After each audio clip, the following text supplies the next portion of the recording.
Gentleman yields. I now recognize the gentlelady from New Jersey, Ms. McIver, for 5 minutes of questions. Thank you, Mr. Chairman and Ranking Member, for holding this hearing today.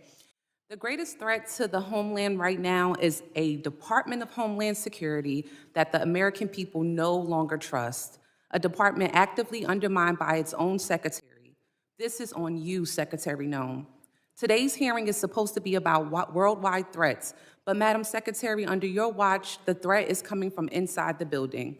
Because when DHS, the department charged with keeping Americans safe, is caught breaking the law, lying to the American public, systematically dismantling oversight, fueling bigotry, and targeting vulnerable communities, trust is broken.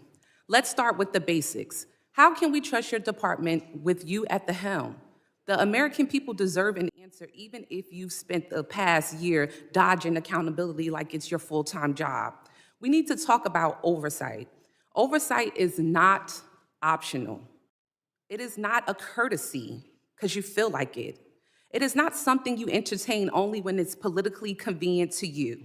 Yet, time and time again, Secretary Noem, you have treated congressional oversight as an inconvenience at best, and at worst, something to be invaded, ignored, or denied altogether.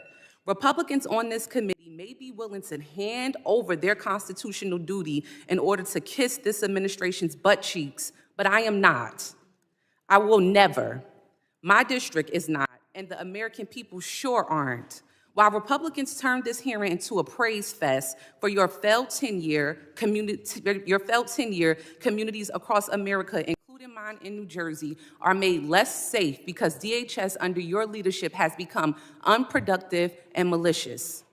All of the thank you that we keep hearing from across the aisle, there's no thank you from me. And we see the truth that you're trying to hide. The truth is you are deeply unqualified for the post you hold. This is on full display in the way you treat the people in this body, myself included, who have been elected to serve our communities and keep them safe.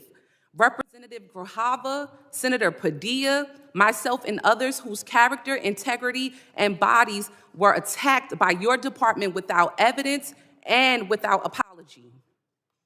Far beyond being disrespectful, you have shown a complete disregard for the oversight authority granted to us by law. You have repeatedly shown that you will target whoever you want, whenever you want, without accountability. Members of Congress, members of our communities, and even American citizens, as many of my colleagues have continued to point out today. Secretary Noem, that's not leadership. That's not democracy. And that is not how this works. Again, this is not just about you. Don't want you to think this is just a pick on you day. This is about the Trump administration that has turned DHS into a political weapon. So I'll ask you this. Is Trump embarrassed by your tenure, or is this exactly the kind of god-awful leadership he wants at DHS? Yes or no?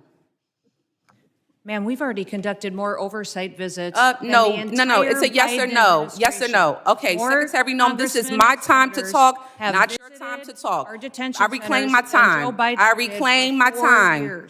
I reclaim my time. Chair, I reclaim my time. Secretary Noem, DHS is breaking the law, hiding information from Congress, and shutting out oversight. So let me ask you, how can the American people trust your department with you at the helm with this kind of behavior? The American people absolutely trust this department to keep them safe. And we are showing that every day by the support we get across the country, the amount of people that we're recruiting to all of our different agencies. Thank you, Secretary Noem. Do you agree that using DHS resources to target members of Congress is an abuse of power?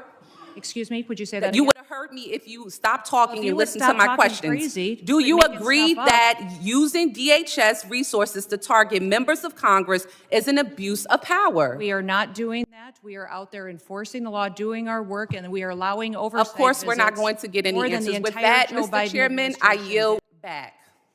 Gentlelady yields back. I now recognize the gentleman from Oklahoma, Mr. McKean, for 5 minutes of questions.